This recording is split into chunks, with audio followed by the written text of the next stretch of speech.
बारे में, स्मूथनिंग करना कैसे है, कौन से हेयर पे करना होता है और अपने पास कितने टाइप्स के हेयर आते हैं।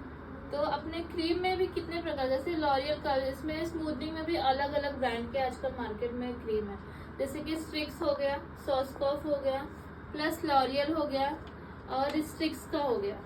ठीक है, ऐसे अलग अलग मार्केट में प्रोडक्ट्स अवेलेबल है। तो इसमें होता क्या है, कितने क्रीम्स हम लोग को स्मूथनिंग करते समय यूज होते हैं और कितना टाइम तक रखना है कौन सा क्रीम, ये आज मैं ऐसे एक्सप्लेन करूंगी इस वीडियो में। क्लियर? तो पहले तो बोलते हैं स्मूथनिंग मतलब क्या। स्मूथनिंग मतलब एक स्ट्रेट, हेयर को स्ट्रेट करने का ट्रीटमेंट है, फ्लैट लुक देता है। स्मूथनिंग में भी कितने टाइप्स होता है, बोला जाता है स्मूथनिंग, रिबॉन्डिंग। रिबॉन्डिंग नाम सुना है? रिबॉन्डिंग मतलब एकदम फोकस स्ट्रेट। पहले कैसा होता था, सब रिबॉन्डिंग कराते थे, मतलब एकदम झाड़ू जैसा फ्लैट लुक देता था। इसके लिए मार्केट में क्या आ गया अभी, स्मूथनिंग। बीच में स्मूथनिंग का ट्रेंड चलने लगा। स्मूथनिंग में क्या था, कैसा होता है, थोड़ा मैनेजेबल लुक आता है, मतलब ना तो ज्यादा स्ट्रेट ना तो ज्यादा कर्ली, मैनेजेबल, मतलब ऐसे बाउंसी लुक आता है। किसी किसी के पतले हेयर होते हैं, तो अगर वो रिबॉन्डिंग कराते हैं तो कैसे फ्लैट लुक दिखता है, एकदम चिपकू दिखता है, तो वो अच्छा नहीं दिखता था। तो इसके लिए अभी लोग क्या करने लगे, स्मूथनिंग। स्मूथनिंग में कैसा रिजल्ट आता है, एकदम मैनेजेबल लुक, जैसे आप आयनिंग करा लेंगे, प्लस आपने हेयर स्पा कराने के बाद कैसे एकदम मैनेजेबल, आपने कोम कर लिया, कुछ तो ट्रीटमेंट करा लिया, मास्क वगैरह यूज करने के बाद कैसे स्ट्रेट भी दिखता है, शाइनी भी दिखता है, और ऐसा फोकस स्ट्रेट नहीं दिखता कि बहुत झाड़ू जैसा एकदम स्ट्रेट ही लग रहा है, हो गया। उसमें से स्काल्प भी नहीं नजर में आता है, या तो फ्लैट लुक नहीं दिखता है। रिबॉन्डिंग में अपना कैसे फ्लैट लुक दिखता है, स्मूथनिंग में फ्लैट लुक नहीं दिखता है, एकदम नेचुरल लुक दिखता है। क्लियर? इसलिए लोग आजकल स्मूथनिंग कराते हैं। रिबॉन्डिंग क्यों नहीं कराना चाहिए, रिबॉन्डिंग में कैसे होता है ना, हेयर काफी ज्यादा डैमेज होते हैं। क्यों डैमेज होते हैं, क्योंकि उसमें हम लोग जो आयनिंग करते हैं, आयनिंग हम लोग 3 टाइम यूज करते हैं, और स्मूथनिंग में 2 बार ही यूज करते हैं, नहीं तो 1 बार ही यूज करते हैं। बहुत ज्यादा अगर आपके पास क्लाइंट के हेयर काफी कर्ली आ गए, बहुत ज्यादा कर्ली हेयर है, तो उनको क्या करना है, आपको 2 बार आयनिंग करना है। और जिनके ऐसा नेचुरल हेयर है, मतलब थोड़े से वेव में आए, तो उनको कैसे करना है, 1 टाइम ही यूज करना है। तो कैसे यूज करना है, कौन से टाइम पे यूज करना है, वो मैं आगे बताऊंगी आप लोगों को। ठीक है, तो सबसे पहले अपने को स्मूथनिंग में कितने क्रीम मिलते हैं, जैसे कि ये न्यूट्रलाइजर है, ये मैं अभी लॉरियल के बारे में बता रही हूँ। लॉरियल सभी हर हेयर पे जाता है, इससे ना तो हेयर डैमेज होते हैं, ना तो ये केमिकल ट्रीटमेंट हेयर पे भी आप कर सकते हो। इसमें भी 2 क्रीम आते हैं, जैसे कि देखो ये रेजिस्टेंट हेयर के लिए क्रीम है, ये एक्स्ट्रा रेजिस्टेंट मतलब किसके लिए यूज होगा, इस पे जूम करो। हाँ, स्मूथनिंग में लॉरियल का जो स्मूथनिंग क्रीम है, उसमें 2 टाइप्स की क्रीम आते हैं मार्केट में। एक है ज्यादा एक्स्ट्रा कर्ली हेयर के लिए, उसके लिए कौन सा यूज होता है, extra resistant hair cream. Clear?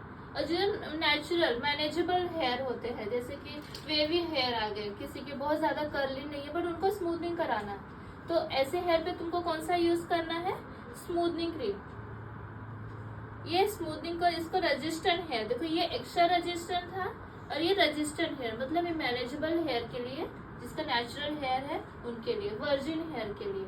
Clear? जिनके हेयर में कोई केमिकल ट्रीटमेंट नहीं है, उन्होंने इसके पहले कोई भी ट्रीटमेंट नहीं लिया, लाइक कलर ट्रीटमेंट नहीं लिया है, कलर वगैरह नहीं कराया है, या स्मूथनिंग नहीं कराया है इसके पहले, या उन्होंने कोई भी, जैसे कि रिबॉन्डिंग हो गया है, वो सब ट्रीटमेंट नहीं लिया हुआ है, हेयर ड्राई नहीं है, डैमेज हेयर नहीं है, फ्रीजी नहीं है, तो आपको कौन सा यूज करना है, रेजिस्टेंट हेयर क्रीम। ओके, ये वर्जिन हेयर के लिए है, और एक्स्ट्रा रेजिस्टेंट कर्ली हेयर के लिए है, केमिकल ट्रीटेड हेयर के लिए है।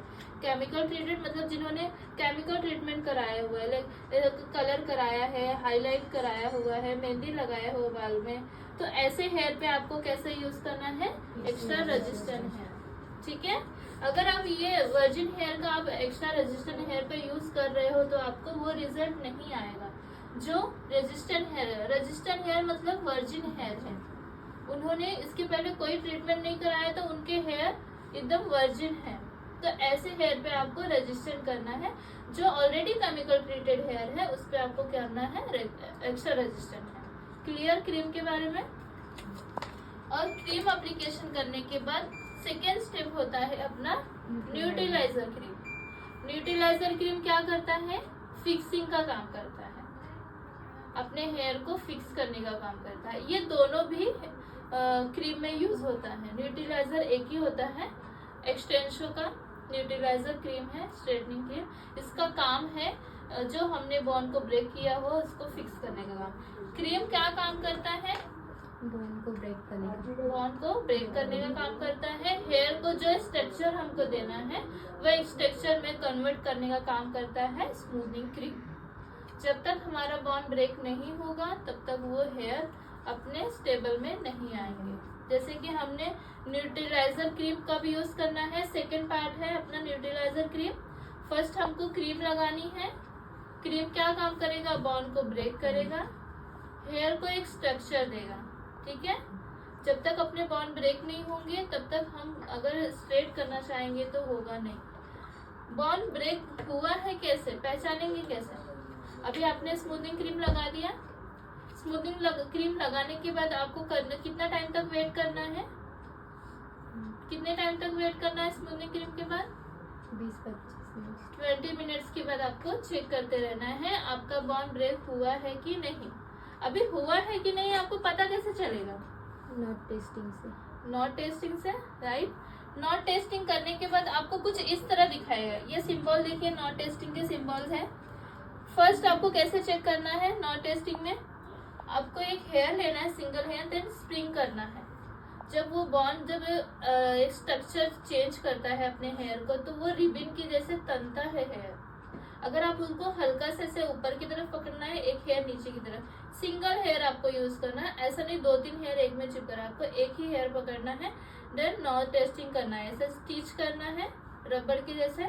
जब उसमें खिंचाव जैसा आने लगेगा तो समझ जाइए आपका बॉन्ड ब्रेक हो रहा है, प्रोसीजर आपका चालू है। क्लियर। तो फिर आपको क्या करना है, स्प्रिंग जैसा, अगर आपने ऐसा बॉन्ड ब्रेक किया, स्प्रिंग जैसा दिखाई दे रहा है, स्प्रिंग जैसा दिखाई दे रहा है मतलब बॉन्ड ब्रेक हो चुका है। अगर आपको हल्का सा वेव्स जैसा नजर आ रहा है, दिख रहा है आप लोगों को, अगर ऐसा वेव जैसा नजर आ रहा है मतलब प्रोसेस हो रहा है, अभी 100% हुआ नहीं है। सेकेंड टेस्टिंग कैसा है आपका, नॉट टेस्टिंग।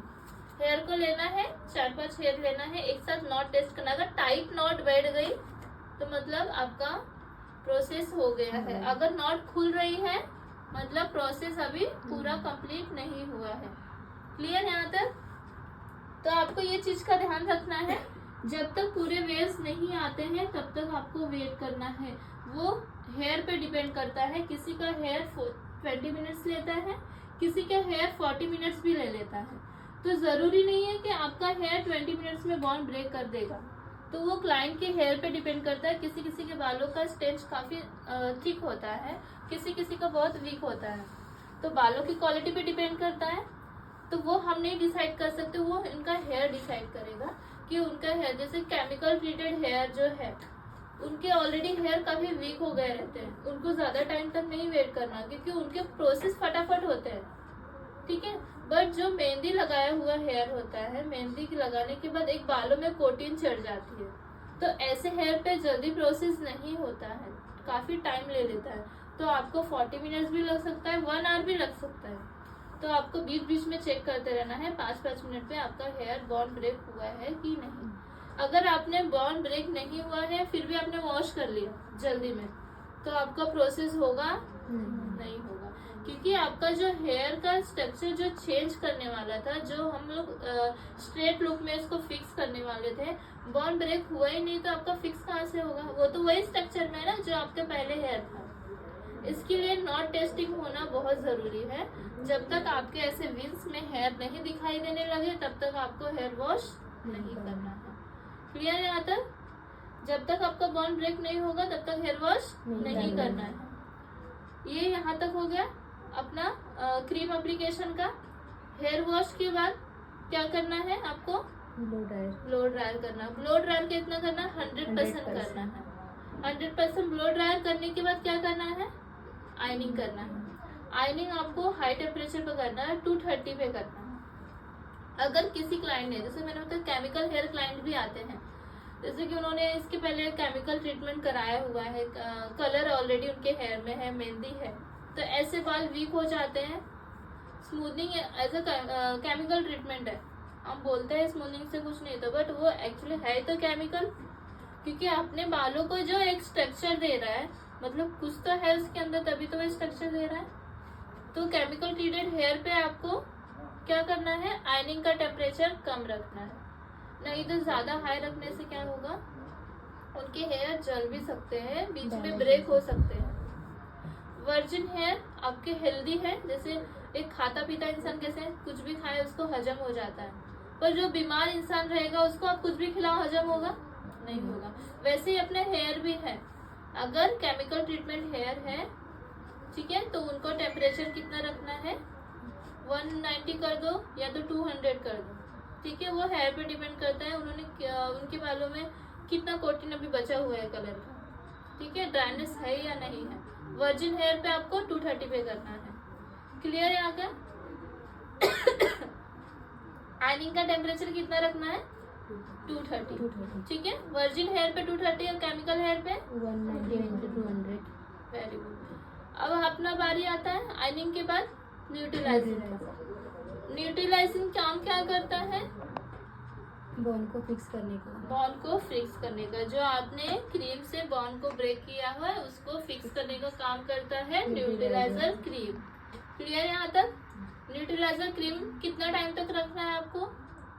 30 40 नहीं, न्यूट्रलाइजर क्रीम आपको 15 मिनट तक रखना है, ठीक है, 15 मिनट तक उसका काम हो जाता है। अगर ज्यादा थिन हेयर है आप 10 मिनट भी रख दो, कोई प्रॉब्लम नहीं, ठीक है। पर आपका सबसे मेन पार्ट होता है नॉट टेस्टिंग। आपका फर्स्ट क्रीम का प्रोसेस प्रॉपर हुआ है तो आपका रिजल्ट 100% आएगा, अदरवाइज आपका रिजल्ट नहीं आएगा। फिक्स न्यूट्रलाइजर तो अपना काम कर देगा फिक्स करने का, पर आपका जब बॉन ही ब्रेक नहीं हुआ है तो वही स्ट्रक्चर में फिक्स करेगा, तो इसलिए आपका जो फर्स्ट क्रीम एप्लीकेशन होता है वो प्रॉपर होना बहुत जरूरी है, ठीक है। यहाँ तक न्यूट्रलाइजर क्रीम का स्टेप्स जो है अपना, पहला जब तक क्लियर नहीं होगा तब तक सेकेंड स्टेप अपना काम नहीं करेगा। वो 15 मिनट तक रख दिया आपने स्मूथनिंग क्रीम का, देन उसके बाद क्या करना है आपको, हेयर वॉश करना। हेयर वॉश के बाद आपको क्या करना है, ब्लो ड्राई। और हेयर वॉश करते समय आपको शैम्पू यूज नहीं करना है, इनफैक्ट आपको क्रीम में भी शैम्पू नहीं यूज करना है, सिर्फ रिंस करना होता है। जो भी आपने प्रोडक्ट लगाया है, डिपॉजिट किया है हेयर में, उसको रिंस आउट करना होता है, सिर्फ हेयर में से क्लीन करना होता है। क्लियर? अभी अपना ड्रायर हो गया, उसके बाद आपको आयनिंग की जरूरत लग रही है तो करो, अदरवाइज अवॉइड करो। अगर आपका प्रोसेस प्रॉपरली है तो आपको आयनिंग की जरूरत नहीं पड़ेगी, अदरवाइज कभी कभी किसी क्लाइंट का हो जाता है कि एक साइड का हुआ है या थोड़ी सी बीच में रह गया, लग रहा है आपको, तो आपको क्या करना है, लास्ट में आयनिंग का थोड़ा सा टचअप दे दो। फिर आपको क्लाइंट को भेजना है, 3 दिन के बाद वॉश के लिए फिर से बुलाना है। 3 डेज का गैप होना बहुत जरूरी है, आपको बीच में वॉश नहीं करना है, क्योंकि जो अपना प्रोसेस होता है वो अभी स्टॉप नहीं हुआ है, वो अपना काम कर रहा है। आपने हेयर वॉश कर दिया, आपका पूरा प्रोसेस हो गया, बट वो स्मूथनिंग का जो पीरियड होता है 75 आवर्स का होता है, 78 आवर्स का होता है, वो अपना काम करता रहता है। मतलब आपका 2 दिन तक वो प्रोसेस में होता रहता है। तब तक बोला जाता है क्लाइंट को, या तो आपको कान के पीछे नहीं लेना है, बाल आगे आ रहे हैं तो उसको गीले नहीं होने देना है, ठीक है, हेयर को टाई नहीं करना है, क्लिप भी नहीं लगाना है। अगर जो वो शेप में, अगर क्लाइंट ने कान के पीछे रखा तो यहाँ पे क्या हो गया, वो शेप आ जाएगा, क्लिप लगा दिया तो वो शेप आ जाएगा क्लिप्स का, तो आपको क्लाइंट को बोलना है आपको क्लिप नहीं लगाना है, पानी से आपको 3 दिन तक बचाना है, क्योंकि अपना जो प्रोसेस है वो चालू ही है। हमारा काम तो हमने कर दिया, पर जो क्लाइंट का काम है उसको सिक्योर करना, 3 दिन तक जो मेंटेन प्रॉपर रख लिया तो ही आपका रिजल्ट अच्छा रहे। या तो सोते समय कैसे भी बाल बिखरा के सो गए, या तो अच्छे से उन्होंने मैनेज नहीं किया, तो उनके हेयर फिर से वेव्स आ सकते हैं। आपने अपना काम कर दिया, पर क्लाइंट को भी समझाओ कि आप 3 दिन, ये आपका काम है, आप उसको कितने अच्छे से देखभाल करते हो। जितना अच्छा आप उसको रखेंगे उतना अच्छा रिजल्ट आएगा। हमने हमारी तरफ से कर दिया है, बट ये आपका रिस्पॉन्सिबिलिटी है कि आपको कैसे रखना है। क्लियर? क्लाइंट ने अच्छा प्रॉपर मेंटेन रखा, फॉलो किया रूल्स, तो उनके हेयर अच्छे रहेंगे। अदरवाइज उन्होंने क्लिप लगाया, नहीं सुना, 3 दिन के अंदर नहीं अब तो हो गया ना, आइनिंग का प्रोसेस हो गया, नहीं, आइनिंग का प्रोसेस 75 आवर्स तक अपना चालू रहता है।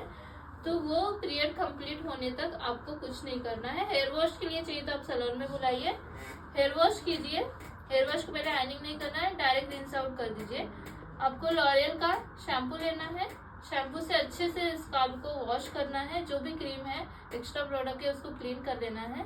देन मास्क लगाइए, उसके बाद आप सीरम लगा दो आपका स्मूथनिंग का। उसके बाद आपको बोलना है आप कैसे भी रखो, कोई प्रॉब्लम नहीं, बस गीले बाल रहेंगे तो आप टाइटली बांध के मत रखो। गीले बाल में हम कैसा भी शेप देंगे वैसा आकार बदल लेता है, तो मोस्टली अवॉइड करो गीले बाल में हेयर को टाई नहीं करना है। क्लियर? यहाँ तक स्मूथनिंग करना कैसे है। अभी मैं बताती हूँ स्मूथनिंग में कितने ब्रांड्स के आते हैं क्रीम। जैसे मैंने बताया ये लॉरियल के बारे में तो मैंने एक्सप्लेन कर दिया आप लोग को कि लॉरियल के में दो क्रीम होते हैं, पर वैसे ही अपना स्ट्रिक्स का, ये स्ट्रिक्स का ब्रांड है, स्ट्रिक्स में वैसे नहीं होता है, इसमें 2 नहीं है, इसमें एक ही रहता है। ये ऑल हेयर टाइप्स है, बट प्रोसेस थोड़ा अलग है, इसके बारे में मैं आपको बाद में बताऊंगी। एक्सटेंशो का भी है, प्रोसेस सेम होता है, बट इसमें कैसा, जब हम पहला स्मूथनिंग क्रीम लगाते हैं तो इसमें हम लोग 100% ड्राई करके लगाते हैं। फर्स्ट क्रीम एप्लीकेशन करेंगे तो 100% ड्राई कर लेंगे हेयर को, देन एप्लीकेशन करेंगे। बट जब हम स्टिक्स का यूज करते हैं या तो मैट्रिक्स का यूज करते हैं तो स्मूथनिंग क्रीम में आपको क्या करना है, 80% ही ड्राई करना है। मतलब थोड़ा सा बालों में मॉइस्चर होना चाहिए, थोड़े से मॉइस्चर रहेंगे तो आप क्रीम एप्लीकेशन करो। देन जो प्रोसेस है आपका नॉट टेस्टिंग वगैरह का वो सब फॉलो करो। न्यूट्रीलाइजर जैसे लगाना है सेम प्रोसेस है, सिर्फ आपका क्रीम में प्रोसेस थोड़ा डिफरेंट है। इसको थोड़ा सा 80% ही ट्राई करना है, लॉरियल में आपको 100% ट्राई करके क्रीम एप्लीकेशन करना है। सेम थिंग सॉस्कोप में भी होता है, सॉस्कोप में भी 100% आप ड्राई करके यूज कर सकते हो। बट मैट्रिक्स और स्ट्रिक्स में दोनों अलग अलग ब्रांड है, मैट्रिक्स का और स्ट्रिक्स का। इसमें आपको 80% ही ट्राई करना है, देन आपको क्रीम एप्लीकेशन करना है।